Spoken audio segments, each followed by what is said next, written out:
Sahabat dan saudaraku, mari menggunakan waktu mempelajari firman Tuhan hari ini.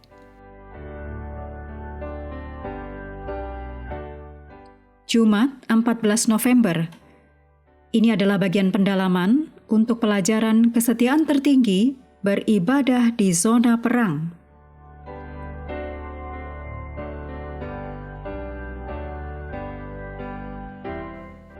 Kita mulai dengan doa singkat yang didasarkan dari Mazmur 145 ayat 18. Tuhan dekat pada setiap orang yang berseru kepadanya, pada setiap orang yang berseru kepadanya dalam kesetiaan.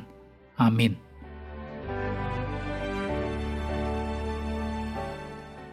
Silakan membaca tulisan Ellen G. White yang judulnya adalah Berkat dan Kutuk dalam buku Alfa dan Omega Jilid 2 halaman 105-109. Berikut ini adalah kutipan dari Ellen G. White Alfa dan Omega Jilid 2 halaman 106. Sesuai dengan petunjuk-petunjuk yang telah diberikan oleh Musa, satu tugu yang terbuat dari batu-batu besar telah didirikan di atas gunung Ebal. Di atas batu-batu ini, yang sebelumnya telah dilapisi oleh kapur, hukum itu telah dituliskan bukan hanya hukum yang telah diucapkan dari atas Sinai dan yang telah diukirkan pada dua loh batu, tetapi juga hukum-hukum yang telah disampaikan kepada Musa dan olehnya telah dituliskan di dalam sebuah buku. Di samping tugu ini juga didirikan sebuah mezbah yang dibuat dari satu batu yang tidak dipahat, yang di atasnya korban-korban dipersembahkan kepada Tuhan. Kenyataan bahwa mezbah itu telah didirikan di atas gunung Ebal, di atas mana kutuk itu ditempatkan, mengandung arti bahwa karena pelanggaran-pelanggaran mereka terhadap hukum Allah, Israel telah menerima murka Allah dengan adil, dan bahwa hukuman itu akan segera dijatuhkan, jikalau bukan karena penebusan Kristus yang telah digambarkan oleh mezbah korban itu.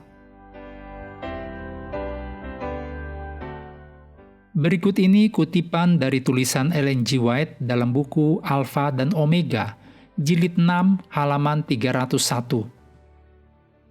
Tetapi upacara perjamuan kudus jangan hendaknya menjadi suatu saat berduka cita. Ini bukanlah maksudnya. Ketika murid-murid Tuhan berkumpul di sekeliling mejanya, tidak seharusnya mereka mengingat dan meratapi kekurangan mereka. Tidak seharusnya mereka merenungkan pengalaman rohani mereka yang lampau. Apakah pengalaman itu menggembirakan atau menyedihkan? Tidak seharusnya mereka mengingat perbedaan paham antara mereka dan saudara-saudara mereka. Upacara persiapan adalah waktu untuk melakukan semua perkara ini. Pemeriksaan diri sendiri, pengakuan dosa, pemberesan perbedaan paham, semuanya sudah dilakukan. Sekarang, saat upacara perjamuan kudus, mereka datang untuk berjumpa dengan Kristus. Tidak seharusnya mereka berdiri dalam bayang salib, melainkan dalam terang salib yang menyelamatkan. Mereka harus membuka jiwa kepada sinar terang dari matahari kebenaran.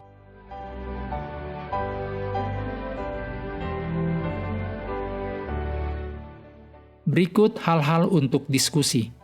Yang pertama, apakah artinya bagi kita untuk mencari dahulu kerajaan Allah? Diskusikan bahwa prinsip tersebut harus membentuk kehidupan sehari-hari kita. Yang kedua, lihat kembali bagian terakhir hari Rabu tentang betapa mudahnya melupakan Tuhan di tengah-tengah kesibukan sehari-hari. Diskusikan mengapa hal itu begitu mudah terjadi dan apa saja solusinya. Yang ketiga, sebagai umat Advent, kita percaya bahwa Yesus melayani atas nama kita di tempat kudus surgawi. Diskusikan bahwa keyakinan ini dapat menjadi sumber pengharapan dan kekuatan yang konstan.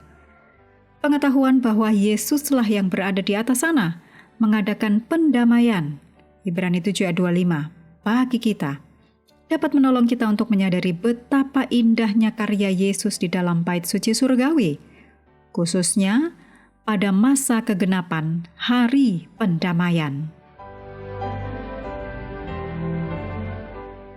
Mengakhiri pelajaran hari ini, mari kembali ke ayat inti Matius 6 ayat 33. Tetapi carilah dahulu kerajaan Allah dan kebenarannya, maka semuanya itu akan ditambahkan kepadamu.